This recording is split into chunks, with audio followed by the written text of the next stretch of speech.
पुनर्जागरण। पुनर्जागरण का शाब्दिक अर्थ होता है फिर से जागना।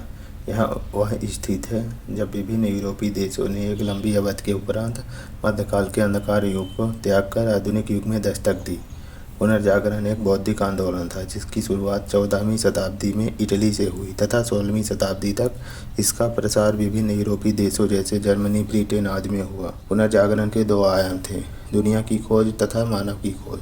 दुनिया की खोज से तात्पर्य यहाँ उन नवीन भौगोलिक खोजों से है जिसके द्वारा अमेरिका, अफ्रीका और ऑस्ट्रेलिया की खोज की गई, जबकि मानव की खोज यहाँ पर मध्यकालीन पोपशाही व चर्च के चंगुल में जकड़ी मानव सृष्टि में स्वतंत्र चिंतन शैली के विकास को अभिव्यक्त करती है। उपयुक्त सभी प्रवृत्तियों के अनुसार मोटे तौर पर कहा जा सकता है कि पुनर्जागरण एक ऐसी बौद्धिक एवं उदार सांस्कृतिक आंदोलन था जिसमें प्राचीन यूरोप से प्रेरणा लेकर नए यूरोप का निर्माण किया जा रहा था तथा तार्किक, आलोचनात्मक व अन्वेषणात्मक प्रवृत्तियां जन्म ले रही थी।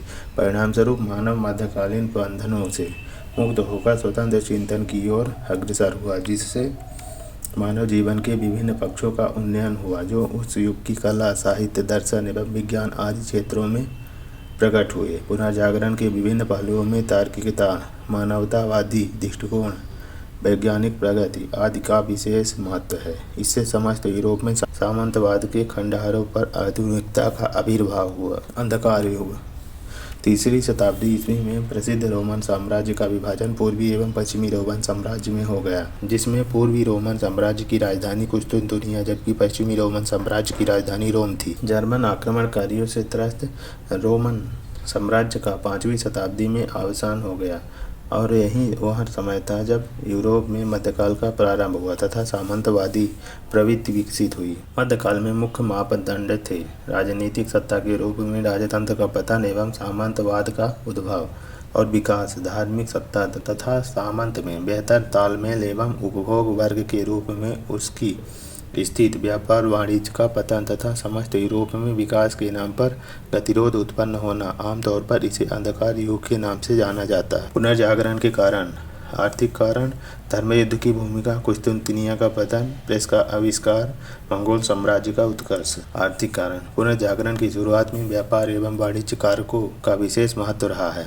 भूमध्य सागरीय अवस्थिति का लाभ उठाकर इटली जैसे देश में व्यापार एवं वाणिज्य तीन का विकास हुआ। परिणामतः मुद्रा अर्थव्यवस्था, व्यापारी वर्ग एवं शहरों का उदय हुआ। इटली में वेनिस, फ्लोरेंस, मिलान, नेपल्स आदि जैसे शहर अस्तित्व में आए। शहरों की इस स्थिति ने सामंतवादी व्यवस्था पर चोट की क्योंकि ये शहरी केंद्र सामंती एवं सामंतवादी तत्वों के हस्तक्षेप से वंचित होकर अपना अलग स्वतंत्र अस्तित्व रखते थे।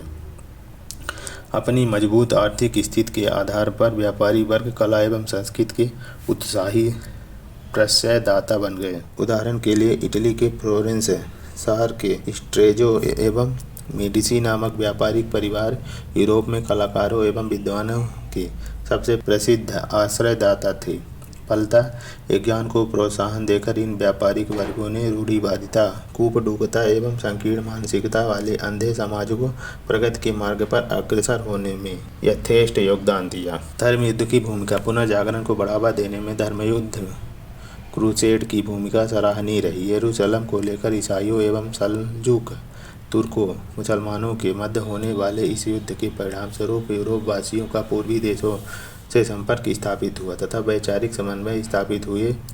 फलतः अरबी अंक, कागज, बीजगणित आदि का ज्ञान यूरोप के लोगों को हुआ तथा तर्क शक्ति एवं वैज्ञानिक खोजों को बढ़ावा मिला। इतना ही नहीं, धर्म युद्ध में असफलता से चर्च एवं पोप की प्रतिष्ठा को गहरा धक्का लगा। फलतः सामंतवादी व्यवस्था के इस बावजूद स्तंभ को जबरदस्त आघात पहुंचा। कुस्तुनतुनिया का पतन। पुनर्जागरण को गति देने में कुस्तुनतुनिया के पतन का भी योगदान है। कुस्तुनतुनिया पूर्वी रोमन साम्राज्य की राजधानी थी जो विज्ञान का एक प्रसिद्ध केंद्र था। 1453 ईस्वी में तुर्कों द्वारा कुस्तुनतुनिया पर आधिपत्य स्थापित कर लिए जाने के क्रम में विज्ञान का यह केंद्र इटली के विभिन्न शहरों में स्थानांतरित हो गए तथा वहां बौद्धिक चेतना के नए प्रतिमान स्थापित हुए। दूसरी बात यह कि पूर्व के साथ होने वाले व्यापारिक मार्ग अवरुद्ध हो गए। फलतः पूर्व के देशों से व्यापारिक संबंध बनाने की दिशा में भौगोलिक खोजों की महत्वपूर्ण प्रक्रिया की शुरुआत हो गई।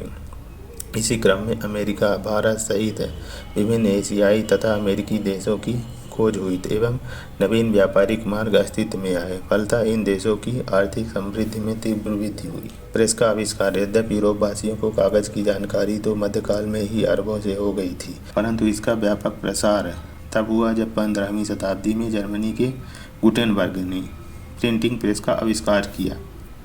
इससे ज्ञान विज्ञान का सामग्री पुस्तकाकार रूप में सर्वसुलभ हो पाई। वस्तुतः अभी तक ज्ञान का संकेंद्रण सीमित संस्थाओं, चर्च एवं व्यक्तियों, पादरियों तक ही था, परंतु अब इसका बृहद क्षेत्र में प्रसार हुआ तथा लोग रूढ़िवादिता एवं कूपमंडूकता के साये से उभरकर प्रगतिवादियों में पल्लवित एवं पुष्पित होने लगे। इतना ही नहीं, विभिन्न स्थानीय भाषाओं में विभिन्न धार्मिक एवं धर्मेतर पुस्तकों का प्रकाशन हुआ। फलतः लोगों का वास्तविक एवं सत्य ज्ञान से साक्षात्कार हुआ।